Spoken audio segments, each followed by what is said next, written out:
Boxing and Beyond podcast. Today we have a very special episode. Evander, the real deal Holyfield. Holyfield. Yes, that's right. We're going to be talking about the native of Ardmore, Alabama, by way of Atlanta, Georgia. Evander Holyfield.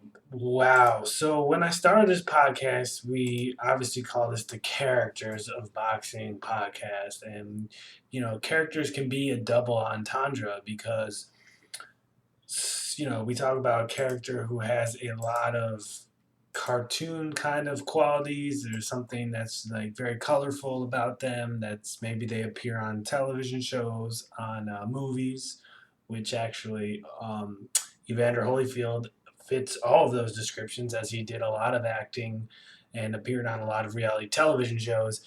But we also talk about someone who has maybe a lot of character as a person, right? So a lot of character, a lot of morals, a lot of values. And I think in at least one story that I'm going to tell later on this podcast, Evander Holyfield definitely checks the box of both a cartoon type character because, obviously he did a lot of acting and he's funny. I've heard him actually recently on a podcast. He was hysterical. I'll tell you all about that later. He had some funny stories. And also, he's a big actor, big, huge money maker in his day. Now, of course, maybe you've heard the story that he is or was in the 2010s, that time period, notoriously very broke. Again, we will discuss all these parts about Evander Holyfield, but he was born in 1962. He's 56 years old. It seems like just yesterday he was in the ring. He retired officially, I believe, in 2011. Now, I just listened to an episode of the Joe Rogan podcast, the MMA Joe Rogan podcast, and he was talking about how he's going to be involved in an exhibition bout soon. So stay tuned for that. I'm not sure who he'll end up fighting. I think he mentioned Riddick Bowe as a possible opponent on that. So we'll have to stay tuned to see what that exhibition fight ends up being. But he is officially retired, and let's start out in his early days. So he was born in a very rural part of Alabama. I think he was one of like nine kids. And he talks a lot about on this podcast how his mom was a huge inspiration in his life. And actually, if you kind of look back on the era of Evander Holyfield, there was a lot of people that were talkers on the mic and a lot of trash talking going on in that era, of course. But Evander Holyfield always kept quiet. So that was instilled from his mom. She kind of was an advocate for, hey, do your talking in the ring, let your work in the ring speak for you. So that was his mo. As you know, he was a very quiet guy. You didn't know too much about him, and that was very intentional. He always wanted to make sure that he did his talking in the ring. So after a few years living in Alabama, he moves to Atlanta and they live in a housing project in Atlanta. He came from just about nothing, no money, no means, very, very little financial means that he came from. And he had a great amateur career. Just the reason that I'm wearing this USA boxing T-shirt today, sometimes I like to make sure that the T-shirt that I wear on these podcasts, on these video podcasts, sometimes I like to incorporate the T-shirt into the podcast somehow. If you've caught on to that little theme, it's not going to be able to be possible every time, but hey, I'll do it when I can. So USA Boxing, I'm rocking this T-shirt because I am an American. I love USA Boxing. I follow the USA Boxing program, especially when it's on during the Olympics. And Holyfield was a part of a legendary Olympic team in 1984. He was on maybe, it's tough to say. The 76 U.S. Olympic team was a murderer's row type lineup as well. When you talk about Sugar Ray Leonard and some other huge superstars. I think both Spinks brothers were on the '76 team in Montreal. But in 1984, 8 years later, there's another Murderers Row. Of course, that Murderers Row reference is as an old saying. It comes back to when the New York Yankees in the '20s had like the most stacked lineup ever. So for those of you who maybe are watching from different countries and aren't familiar with that metaphor, that's what I mean. That's a baseball metaphor. But that 1984 U.S. Olympic team was incredible. You're talking about Virgil Hill fighting at middleweight. You're talking about the late great Sweet Pea Pernell Whitaker fighting at lightweight, and then super heavyweight. They have a heavyweight division, a super heavyweight division in this time in Olympic boxing. I'm not sure if they still do that. Seems to change quite often, and now they're letting professionals in Olympic boxing. But of course, I digress.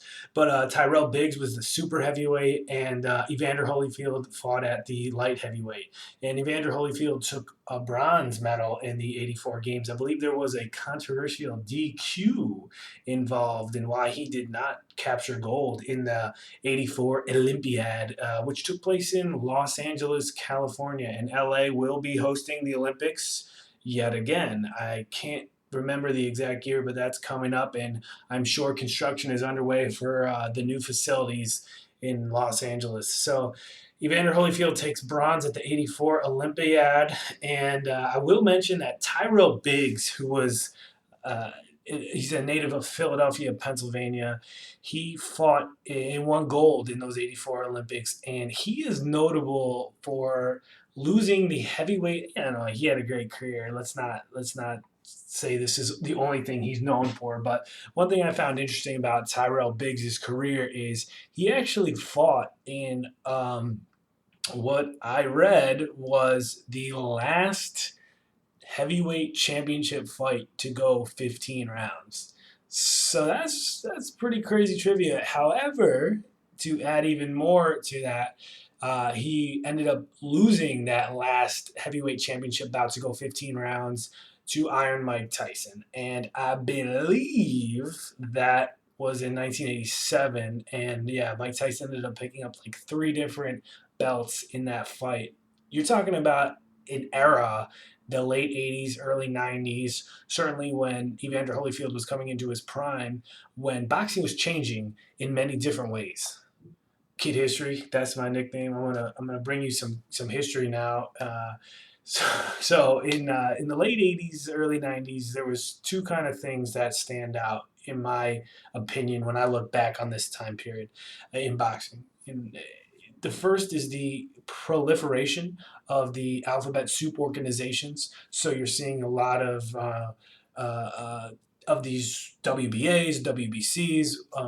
They are starting to have so many different belts. That's the first real time I think in history when you start to see a lot of those belts.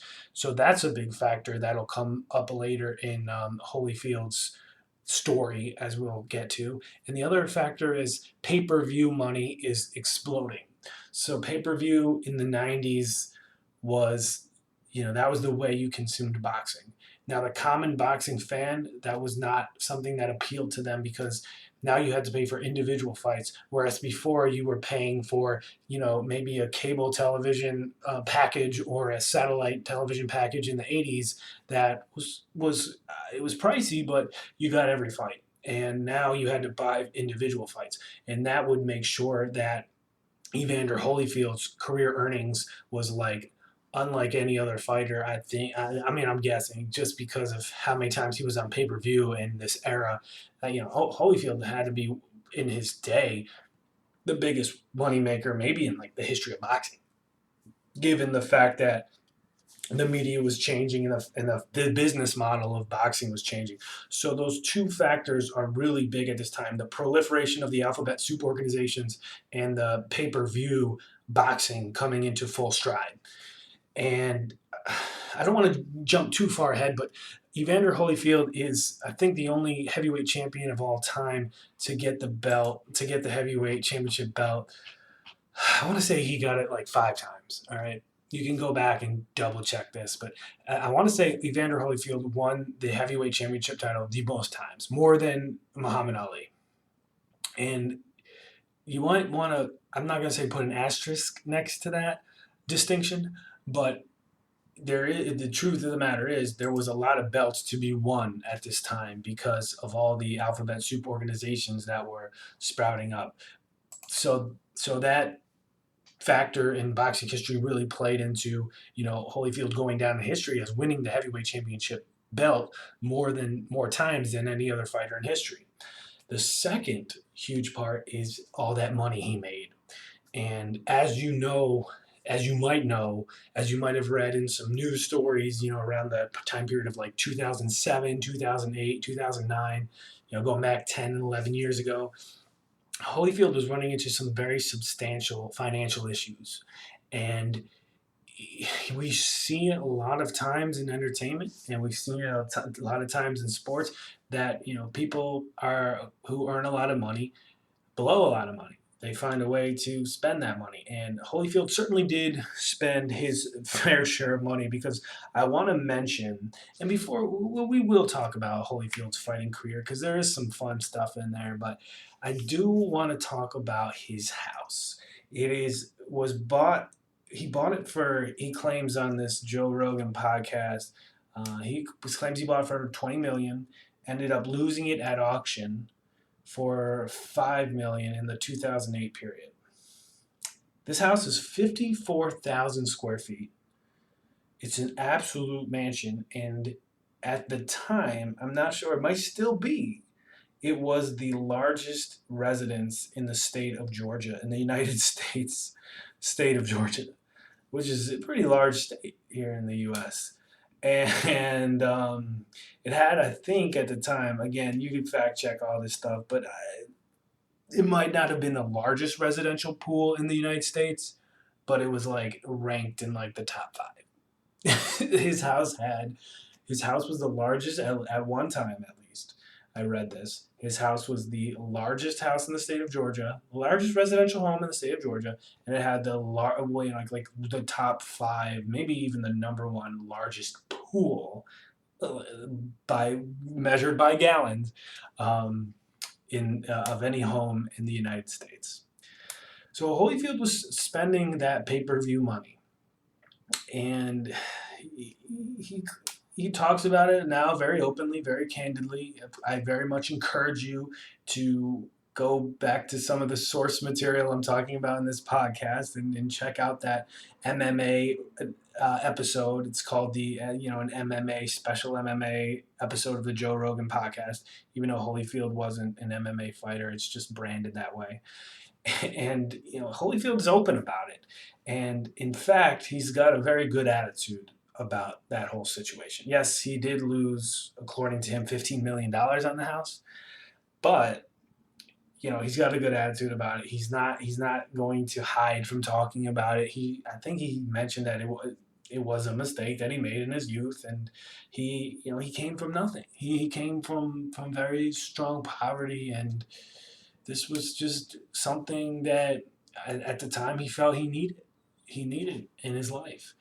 And nowadays, what this home is doing is, if you're not familiar, the Atlanta in Georgia is very big in film right now.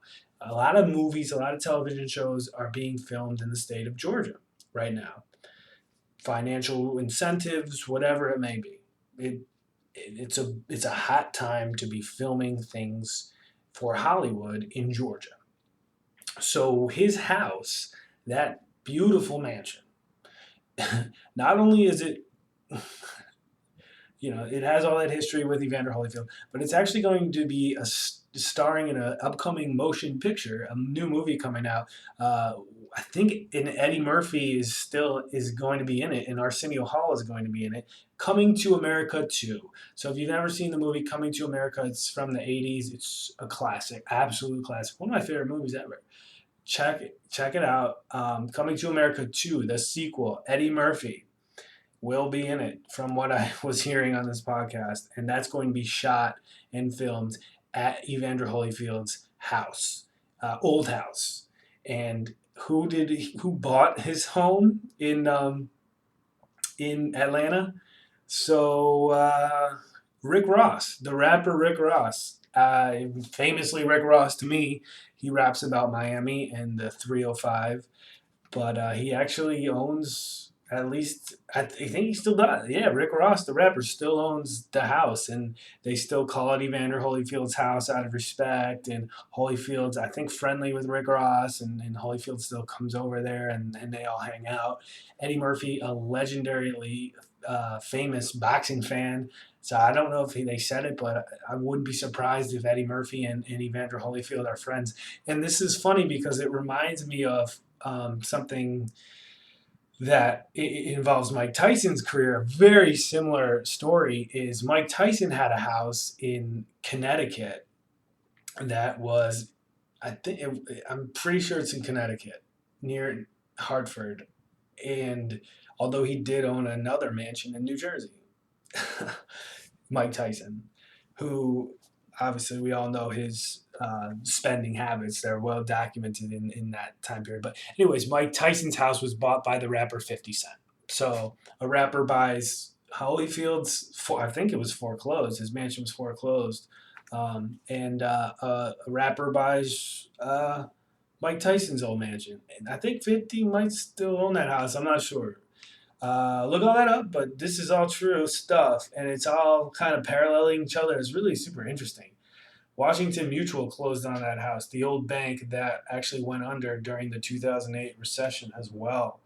So, some crazy stuff going on. And yeah, so Evander Holyfield's house is pretty legendary. Evander Holyfield himself, just um, the most likable guy when you hear him on the Joe Rogan podcast. Very humble, very down to earth, and there's no question that he's one of the greatest heavyweight fighters that's ever lived. And he fought in an era where not only was boxing changing, but you had the emergence of Mike Tyson, who was the youngest heavyweight champion in boxing history. So much was changing in boxing, like we were talking about earlier. The 15 round thing goes down to 12 rounds. And so Mike Tyson and Evander Holyfield are certainly, they kind of bookend this era nicely, because Evander Holyfield, at one point in his career, towards the very end, I believe it was around the 2008 2009 period, actually right after he got his mansion foreclosed. It was 2008, December of 2008. He fights Nikolai Valuev, the largest heavyweight champion of all time, largest by way of height and weight.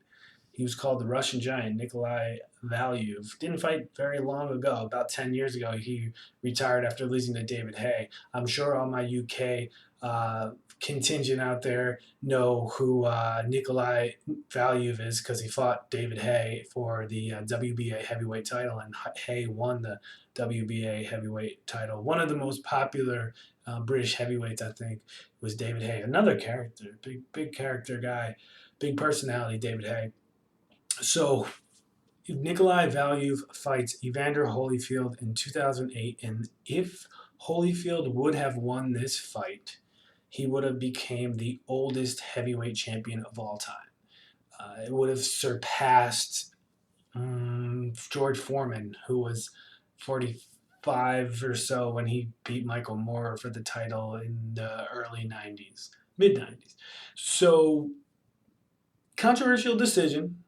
Very controversial decision, gives the win to the Russian Giant, Nikolai Valuev, and unfortunately that doesn't happen. But to tell you about how crazy and good of a period in boxing this was for the heavyweights, you almost had the oldest heavyweight champion of all time and the youngest heavyweight champion of all time fighting in the same era.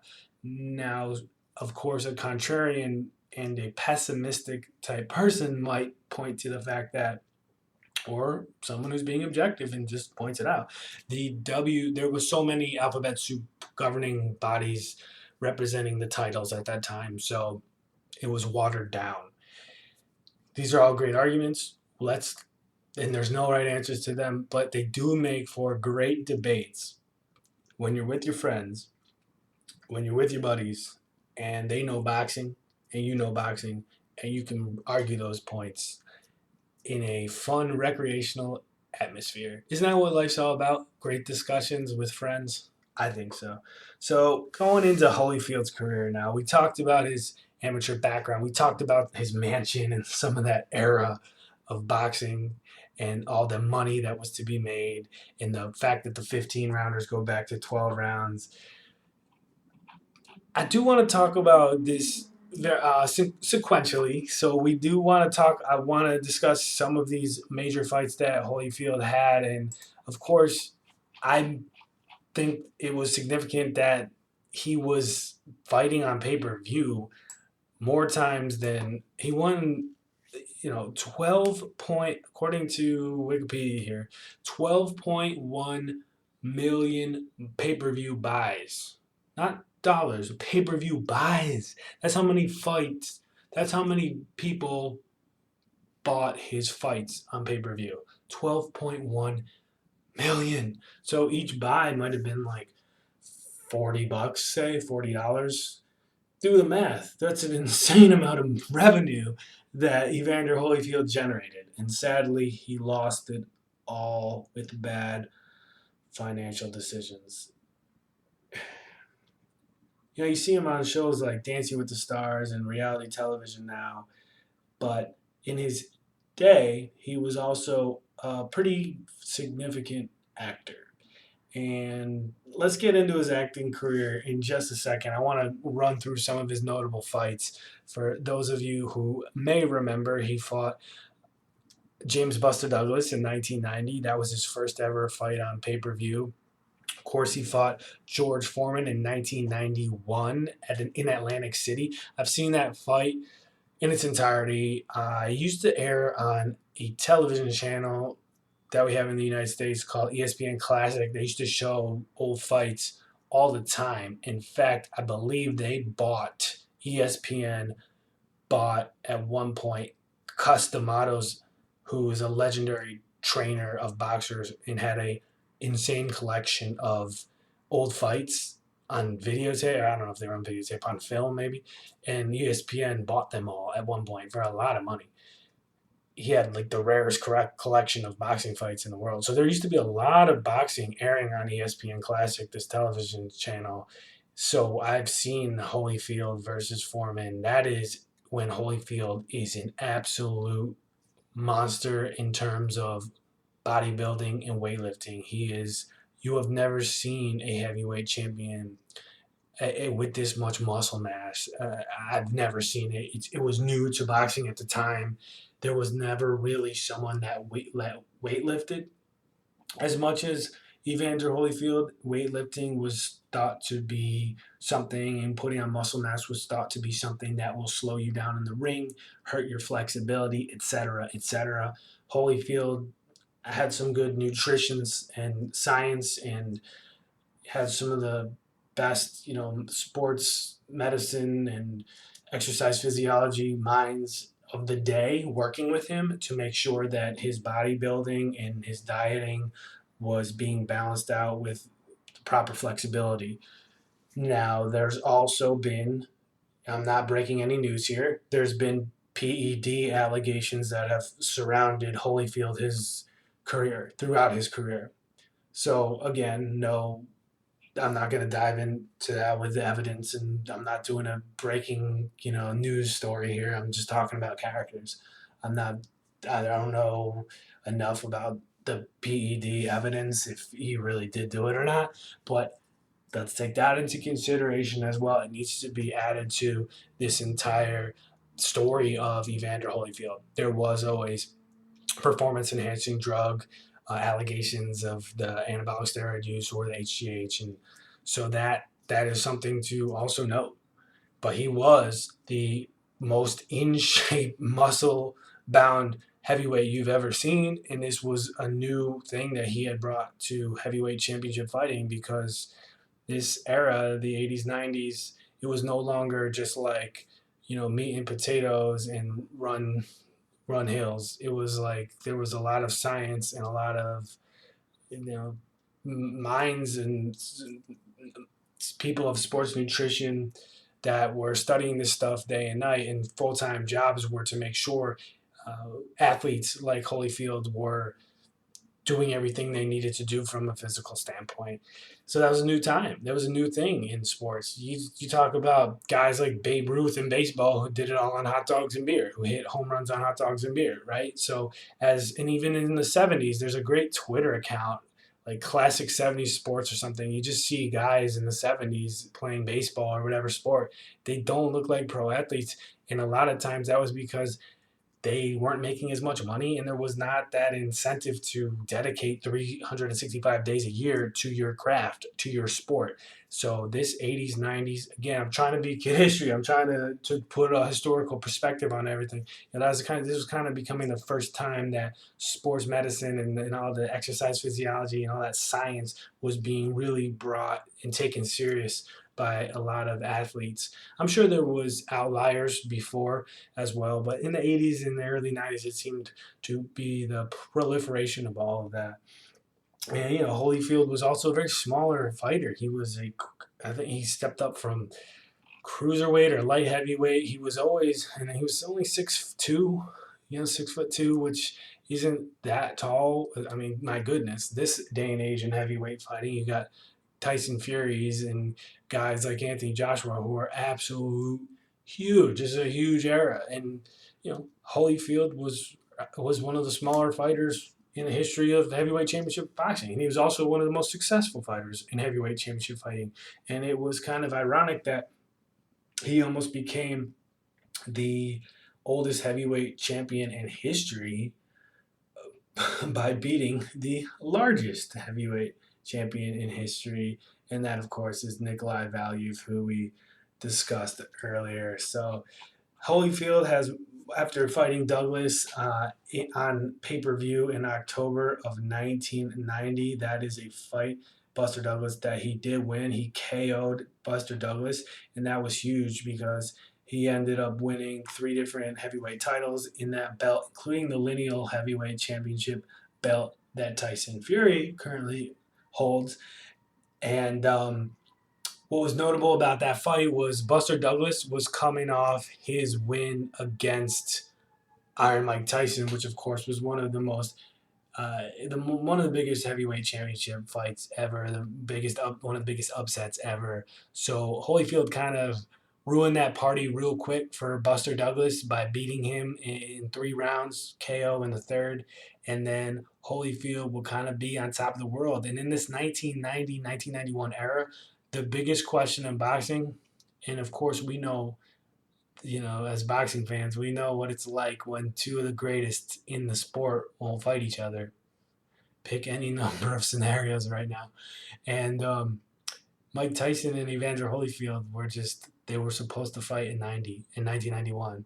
But first of all, like the fight was on and then it got canceled for maybe like an injury or something. And then, of course, Mike Tyson ends up going for a convicted sex crime and goes to jail for I think like 3 years in the height of his career. So while Tyson is in prison, Holyfield is winning left and right until he runs into Riddick Bowe and loses, and then again he loses to Michael Moore, and his career starts to take a bit of a slide. After beating Ray Mercer, he loses to Riddick Bowe, who he had previously lost to and beat. So they had a trilogy. Those were all 3 pay-per-view fights, big paydays. And he, by 1996, he's kind of 34 years old. He's like almost like people are starting to write him off significantly. And of course, this is at the same 1996 is the same time period that Mike Tyson comes out of jail, wins the heavyweight championship fight against Bruce Seldon, wins the heavyweight championship crown against Bruce Seldon at the MGM Grand Garden Arena in Paradise, Nevada, because we've had an episode about Mike Tyson and the MGM Grand. So he wins that fight. Tyson wins that belt he wins that heavyweight championship belt against Bruce Seldon, and then Lennox Lewis versus, I'm sorry, Evander Holyfield versus Mike Tyson. That's finally going to happen. 6 years later, so people are kind of like, it reminds me a lot of Manny Pacquiao, Floyd Mayweather. Those guys did not lock horns. Those guys did not fight in their prime, but they finally did fight, and it was a huge event. This same thing. These guys are definitely starting to slide out of their prime. Definitely, Evander Holyfield was thought to be sliding under out of his prime at this time, and Mike Tyson was thought to actually be in the heart of his prime because people thought Mike Tyson was absolutely dominant at this time period in 1996. He had some seriously convincing victories, including that win over Bruce Seldon, and of course that ridiculous win that squash match, to use a professional wrestling term, over Peter McNeely of of the Boston, Massachusetts area. So 1996, Tyson Holyfield 1 is finally on, and that is in the fall of 96. Everyone has Mike Tyson picked to win that. As we were saying, Evander Holyfield was limping. His career seemed to be limping into that fight. And of course, Holyfield has one of the bigger upsets in the history of our favorite sport, boxing, by beating Mike Tyson in that bout. And the rest is history because when they will fight again in 1997, June of 1997, would be Holyfield Tyson 2 at the MGM Grand Garden Arena once again in Paradise, Nevada, Las Vegas. They will fight again, and of course, that fight will go down in not only the history of boxing history, that will go down in pop culture history and in American history. That was a huge event because that is the fight where Mike Tyson bit Evander Holyfield's ear.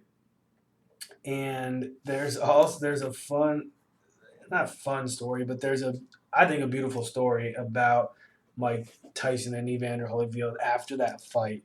So Holyfield talks about that fight and says when he bit his ear, he could not have been more enraged. We've all seen the footage of Holyfield jumping around after he got his ear bitten off. He said it was like the most painful thing of his life, and all he wanted to do, he says, and this is his quote, he's like, "I'm from the ghetto. I just wanted to get revenge. That's what we do. That's what I was raised on. When someone does something to you, you do it twice as bad back to them," is what Evander Holyfield said in the podcast I had just listened to about that incident and about getting his ear bitten. And then he said he remembered that the second person always is the one that gets caught. So if you watch American Gridiron, if you watch American football, you know that there's so many times when someone will get a penalty because they're not the person that initiated the the infraction. They're the person that retaliated. So say someone steps on someone puts a cleat onto someone's leg after a play, very dirty play.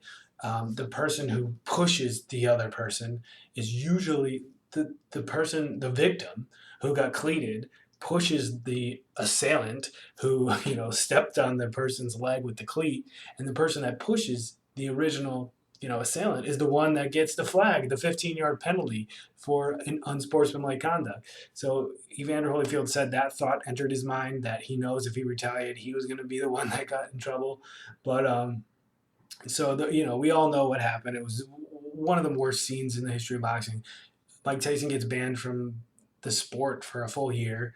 And then Evander Holyfield had this beautiful moment where he just said to himself, "I'm going to forgive him." He was always taught in life that don't, don't allow, or just, he's taught to be forgiving. And he said it was so important for his life to just, in that moment, like he said, in the locker room, I think after the fight, he made the decision to just forgive him, to forgive Mike Tyson for that and never hold any animosity, never be angry, never have anything built up inside of him. He said, and he had to just forgive him and move on. And now they're friendly. Tyson and Holyfield are friendly to this day, and they have a great relationship. According to what Holyfield was saying, and it all came back to just Holyfield saying, "I'm going to forgive him," and I think they like saw each other in a hotel maybe later that week, and people saw him in the elevator. I think there was a situation where Tyson and Holyfield were in the elevator together, and people were like, "Are they gonna fight? Are they gonna fight?" And of course they didn't. They were friendly to each other in the elevator. And then Holyfield goes, again, he's a character. He goes, "Do you know how much they pay us to fight? You think I'm just gonna fight him for free?" It's great stuff, man. Holyfield rocks, dude. I love his fighting. I love his style. I think he was it's so important to the sport's history as being a guy who proved you could win by putting on muscle mass. But one other thing that I find so cool about Evander Holyfield, and again, let's not skip over the fact that he defeated Larry Holmes in 1992. Larry Holmes was, of course, at the very, very end of his prime at this point, but let's not skip over that. And back to the forgiveness of Evander Holyfield, and another story that was really cool about that is one of his fights. I know it was against Riddick Bowe in 1992. I want to say it was the Fan Man incident. I think. Now, don't completely call me out if this is wrong, but there was I think it was the fight in 1992 against Riddick Bowe, and there was a Fan Man incident. Classic moment in the history of boxing. Holyfield, Bowe, they're fighting in outdoor venue in Caesar's Palace in Las Vegas. They build this temporary. They used to do it. I have not seen a fight in Caesar's Palace in a long time. They used to build an outdoor temporary stadium at Caesar's Palace because there's no arena at Caesar Palace. The main arena at this time is over at the MGM, about a 10-minute cab ride down the street. So there's no stadium at the Caesar's Palace. There's no permanent stadium. They build this outdoor arena, and in his fight against Riddick Bowe in 1992, out of nowhere, while Evander Holyfield is winning the fight, there becomes a fan man who's literally wearing a fan. This guy, I'm not lying. There's like a guy in like this time period. He's actually no longer alive. He would wear a fan on his back, and he would like fly through the air like it's so hard to describe. You just have to Google fan man. He had a backpack on that was like a fan, and for whatever reason he would like interrupt sporting events. It was like a stunt he did, and he flew into the fight against Riddick Bowe. So it's Evander Holyfield Riddick Bowe 2, November 6th, 1993, and the fan man James Fan Man Miller crashes into the ring in the second minute of round number 7. And again, this whole story comes back to forgiveness on Evander Holyfield, so stick with me. So Evander Holyfield's winning the bout at this time. He's beating Bowe, one of his all-time nemesises, and all of a sudden, out of nowhere, this dude flies into the ring, and it's chaos. The fans grab this fan man and beat him. They beat him up. Meanwhile, Evander Holyfield, who was winning the fight, has to deal with now a 21-minute delay. A bizarre incident, if to say the least. And also, Evander Holyfield, in hindsight, says he thought the arena was falling down. He didn't know what the heck it was. Can you blame him to not know? I mean, this is unprecedented. And also, he had mentioned in this podcast that Curtis Mayfield, a legendary singer and musician, had just been hit by a light that had fallen off a stage during a concert, and it was all in the news at that time. So he was like scared that there was like the ring was falling down, or because they do build a cover over the ring at this temporary stadium. So he's freaked out. There's 21-minute delay, so everyone's going cold. It completely interrupts the flow of everything. So while talking about this incident, Evander Holyfield looks back, and he's like talking about the fan man like they're best buddies. Like he has no animosity. He's not angry at all for this crazy thing that the fan man did to him that could have cost him the fight. It did not. Evander Holyfield did end up winning that fight, which is notable. But he talks about the fan man like, they're buddies, and it's all. And I think it all comes back to the fact that he just forgives these people that have wronged him, and he goes on with his life and he's happy. I love characters of boxer. I love boxing characters who I can learn something from, who can teach me something that I love to learn about how boxing is like life. So I'm always looking for things that I can take away that are beneficial to my life, and the forgiveness that Evander Holyfield practices is undeniable, and it's inspiring. So this happens in '93, the Fan Man incident. But again, we talk about how forgiving this guy is. So, some other notes I want to talk about with Evander Holyfield before we wrap up. We did talk about how his acting career is kind of cool too. So, in 1990, he appeared in a special Christmas episode of The Fresh Prince of Bel Air. It's pretty funny. I actually watched the clip. It's like 3 minutes long on YouTube. They isolate it. Will Smith's character, he gets a call from the neighbor.